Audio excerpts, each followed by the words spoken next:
most people don't, wake up and think flooring. That's what I want. I didn't. I wanted to be a graphic artist. Right. Okay.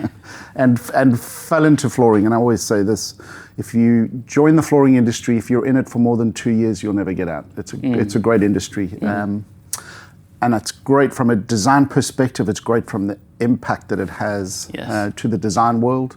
Yeah. And with that comes a lot of responsibility about what materials you use. Yes. So I've just, my start in it was with a small Dutch manufacturer, 100% wool, woven, and then I got swallowed up into a large Belgian organization, which I ran globally for 17 years. Based out of Australia? Based out of South Africa. Okay. Based out of South Africa, and then headed to the shore. I did, because I ran that business globally. I had a lot of touch points around the world. Didn't want to raise my kids in a place that they had very little future. Okay. And came to Australia. Wow. Spent a little bit of time in product development, but ended up at Shaw 10 years ago. Yes. And they'd been knocking on my door for a little while. The stars aligned, and great company, 10 years in. Did they fly you out to America and show you how good this place is? No. I had, and again, just because of what I've done and the time I've spent in the industry, I've been through pretty much most of the major mills around the world, so I knew the scale. So you're right across product development, design, implementation, and then that aside, the business growth, the sales, commercial marketing, all of it. A little bit of everything. Wow. My passion's always been in people. Yes. Getting people into the industry, having them enjoy it. It's difficult because the new generation that's come along likes to hang around for 3 or 4 years and move. So we have a motto: hire, train, and retain. Yes. Okay. But with that, we've got a good bunch. We've got good tenure here. Yes. Alison's 17 years. Joe's been here for a while. Yeah. 11, coming up to 12. Yeah. So we've got good tenure. People are happy here. Great company. I will say, from my career, I think that my introduction to Shaw was as an architect. That Shaw invested heavily in making a presence felt amongst architects. And I think was talking earlier. Rhiannon used to work here, and she would always come in. And I know Shaw put on events, and very candid around the new products and how to specify them, and that awareness. It's amazing how many products are specified just based off what architects know. Copy the tried and true. Yeah, copy and paste, or just we know that they're. For me, I knew that Shaw were good people. Yeah. So ultimately, I like working with good people.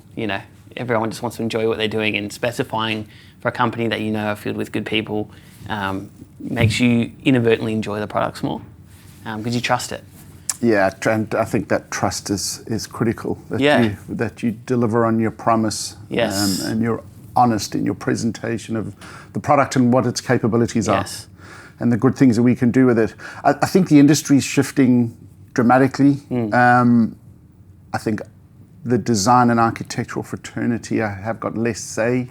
And it's a little bit of a tragedy because I think great design is either copied now for cheaper options, or cheaper options are substituted because of the evil that is design and construct. Yes. And just no thought about the intent that goes into the work in designing a good space. And it's frustrating. It's I think it's got to be frustrating to be an architect and a designer today, to go and spend hours and hours and hours on D&D and have someone come along and go, well, I can get a cheaper option from somewhere else that sort of looks the same. Yes. And it's $20 cheaper without consideration for the design concept. Yes. And the problem with and it's where I feel for the design fraternity, is the second they're novated in a design and construct process, they're not earning any money.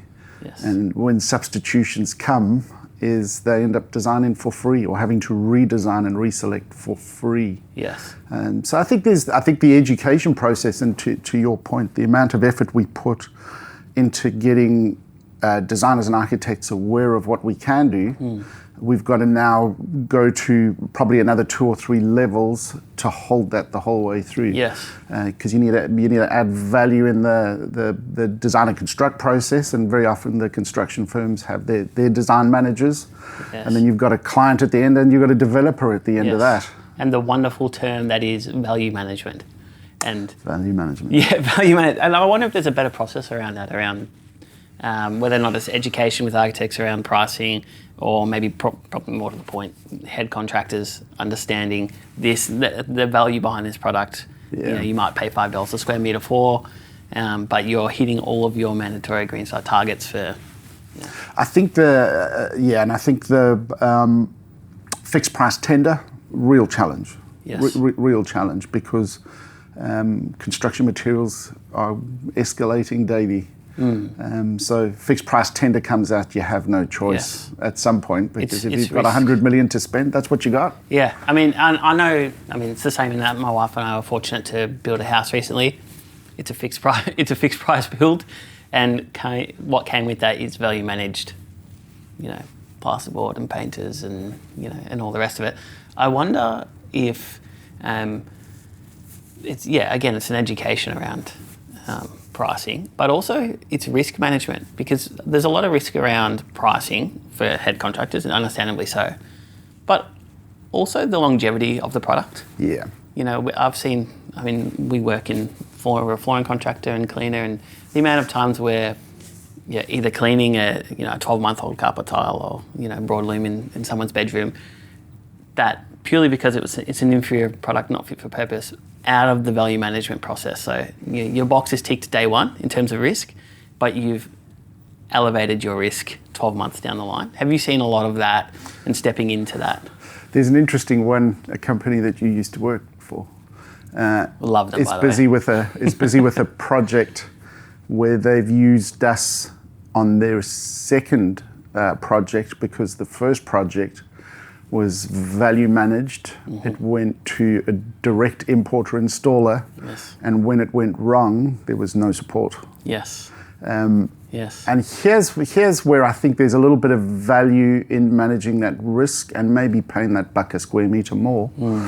We're a Berkshire Hathaway owned $7.8 billion company with the backing of Warren Buffett's money. If stuff goes wrong in 10 years, we're going to be here. Yeah, wow. We're going to be here, and we know where our product comes from. Yes. The products that we do, and we do outsource some manufacturing. Yep. In Australia, certainly all of our resilient product comes out of mills in China and Korea, yep. As does everyone's in Australia. Yep. But we embed people in those mills. We know exactly what the product can do if it's being manufactured in accordance with our standards. And if it goes wrong, it's our name that's on it. Yes. We don't have to walk away and go, oh, there was a backyard operator in Guangzhou. And so you've got accountability around the whole process. You have to. So stepping back from that then, how did you, so you're a very people-driven, leader in the industry, you're a well-known figure. But I would say from the outside looking in, you're incredibly passionate, and it seems to be sustainability through the lens of, so Shore is the product, this is obviously the business you're building, but you care so much about sustainability to the point that it's impacting the product and the industry at large. Where does that fit into this picture? What's the driving force behind that? Because it seems like a strong personal conviction. I think there's sustainability is such a broad word. Yep. And we have the saying, it feels good to do good. And I don't think you should drive sustainability through the lens of just capturing market share because you're doing better. I think find your burning platform and then find a better way. I think if you talk to most sustainability leaders, every single one of them has a personal story as to why. And generally, the common theme that I hear is there's got to be a better way. Yeah. So there are three things that I saw that shifted my focus. One was we were developing product in South Africa for the healthcare industry. Yep. At the time, there was all this technology around antimicrobials, which was just such a bad, and continues to be such a bad idea because they're pesticides. Yes. And what we did is applied this antimicrobial to a product, and we had a license from local government or from a local council to be able to dump a certain amount of wastewater in the local river, and we dumped a whole lot of antimicrobial into the river and killed everything. And I just went, oh my word. Wow. Here we are developing something to make it better for someone else, but our process is wrong. So we literally changed it. And that was the first time I went, as a manufacturer, we're doing harm. The second thing that I was a big passionate shift for me is I have been a scuba diver as long as I can remember, Really? and we used to dive in Cape Town along the False Bay coast, and I would walk out of the water after every single dive with pockets full and handfuls of fishing line and lures and sinkers that had just been left in the ocean. And again, Really? there's just got to be a better way. There's got to be different things or different things that you can do and not stuff it up in the process. Yes. And then plastic bags, plastic shopping bags. It used to be called the national flower of South Africa because people would just discard their shopping national bags flower. and they would blow in the wind and get stuck in the fencing. And you drive past these fences that just had plastic bags stuck in them. I'm going like surely there's a better way. So those were the three personal things for me. Yeah. What drove me to shore and my passion for sustainability at shore was manufacturing or textile manufacturing is generational. And the invention of the carpet tile started off primarily being a bitumen back product because that was the best way to do it. Yes. Very hard to cut, but Very hard to cut. Oh, well, there's two ways to make it, and they're both difficult. But then we discovered this wonderful stuff called PVC. And 25 years ago, everyone had a PVC back carpet tile, including us. Yep. We had a great bunch of engineers at Shaw who went and said, there's got to be a better way. And we moved our manufacturing away from PVC into the product that we have today, our EcoWorks product. And what I loved about that was, one, it challenged the sustainability pyramid. Reduce, reuse, recycle. We were able to make the product 40% lighter, so we're using less material. It was healthy material, and it's infinitely recyclable. Right. So there is no end. We can pick it up and recycle it, and in 20 years, the same product can end up back in the same product. And that was, for me, I think the biggest shift in the industry. We're now in that third generation. The problem is that every single one of us has left legacy, and there are legacy chemicals out there. And a hypocrisy, thy name is sure. We still manufacture PVC product today. In resilient products, but there've been so many advancements in plasticizers. The challenge is every single piece of plastic, every single bit of PVC that anyone has produced is still around today, and some of it's got bad juju in it. Well, you don't want to recycle it. The most sustainable thing built is nothing at all. So it's interesting that you say that. So the small wins, would you say, it's a constant process of you trying to identify improvements, whether it be small or great. The EcoWorks process, though, I know that we're working on something at the moment around taking up some old, a few thousand square meters of carpet tile. That process, though, has been fascinating to me because, so for our listeners out there, old carpet tile is always, the industry norm is take it up, chuck it in a bin, and it goes to landfill. And it doesn't look any different. It doesn't perform any different. In fact, if anything, it performs easier because it's easy to take up and install and easy to cut for installers. But the EcoWorks backing, we take it up, put it on a pallet, wrap it, then pick it up, or it gets shipped to your factory in Sydney, New South Wales. No. We take it, we pop it back on a boat and send it to the US. Right. Straight from the site. So it'll go from site to our logistics partner. Yes. We pop it on a container when we've got enough to send back, and that just goes straight back to the US. You need scale to recycle. Yes. The challenge in Australia is we just don't have critical mass. We just don't have the square meters to be able to do it cost effectively. Yes. And the impact and the carbon footprint of loading up a container and sending it back to the US is 0.002% of the value of the product, because it's not one product on one container on one ship. There's multiple things that go on that. So you can dilute the impact of that. And then we just have scale and size in the US. No one recycles in Australia. No one does. Yeah, it's a fascinating thing. And I don't know if it's a symptom just of our scale. Or is it if it's a greater opportunity for reuse?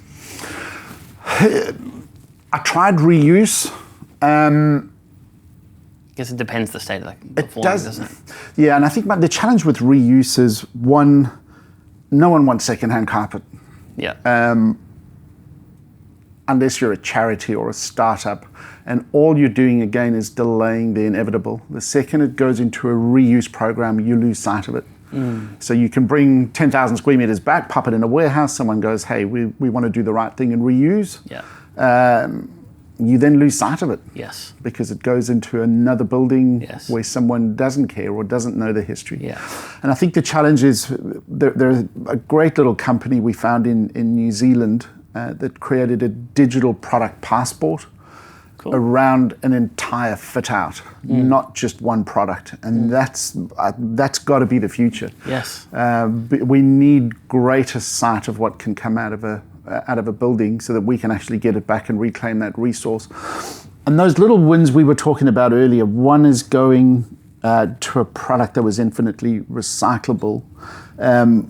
We had a great win in terms of our embodied carbon values.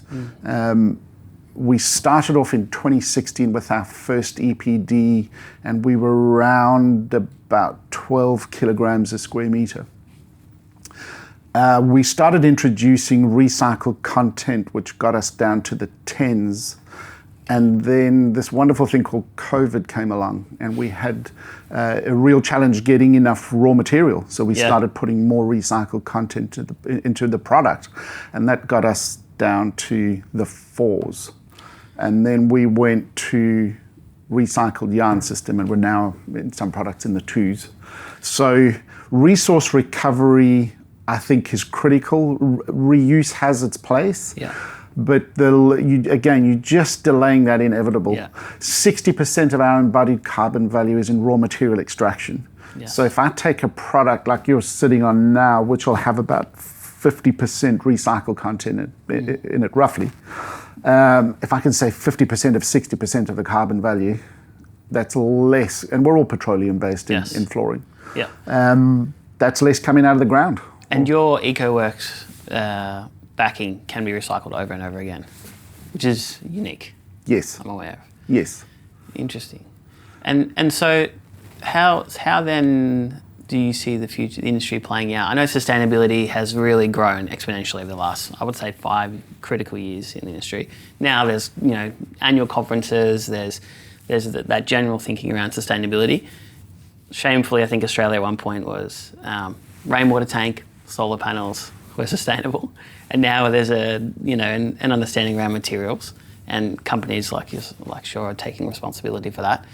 Where do you think it's going in terms of a trend? Do you see it becoming mandated, like you were talking before, or is it, is there a new frontier and new products, that you're thinking, or new mechanisms? I think there are a couple of challenges that exist. So I think on the tough side is common chemistry would be wonderful. Yeah.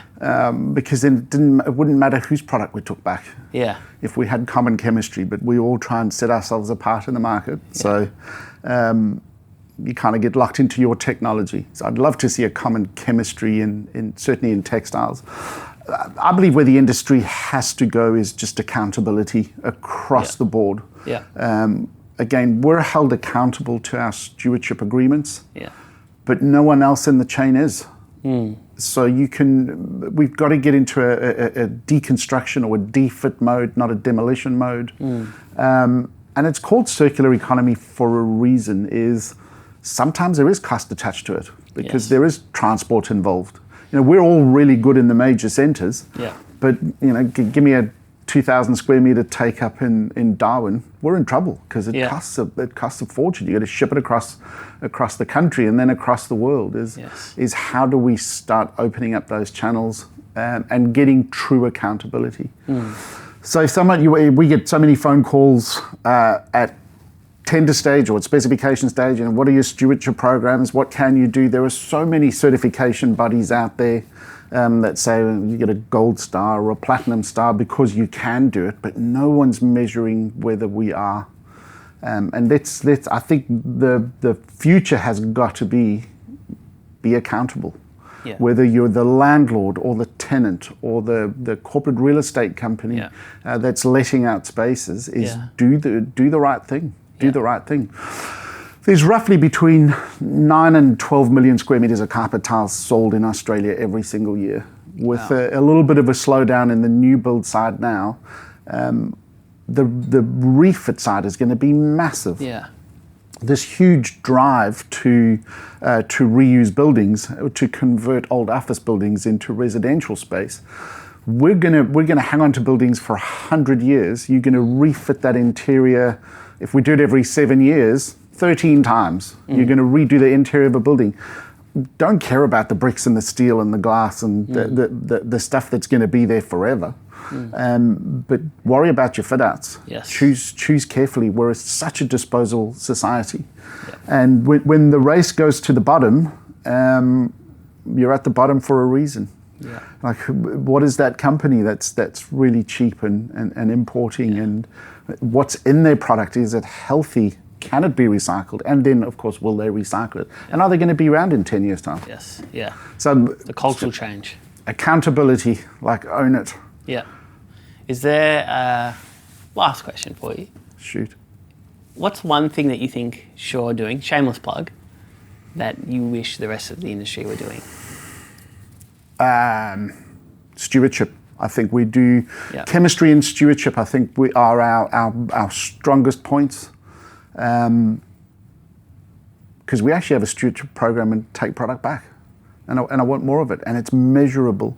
So I think certainly on the stewardship side, and then on the chemistry side, I mean, we've got rid of things like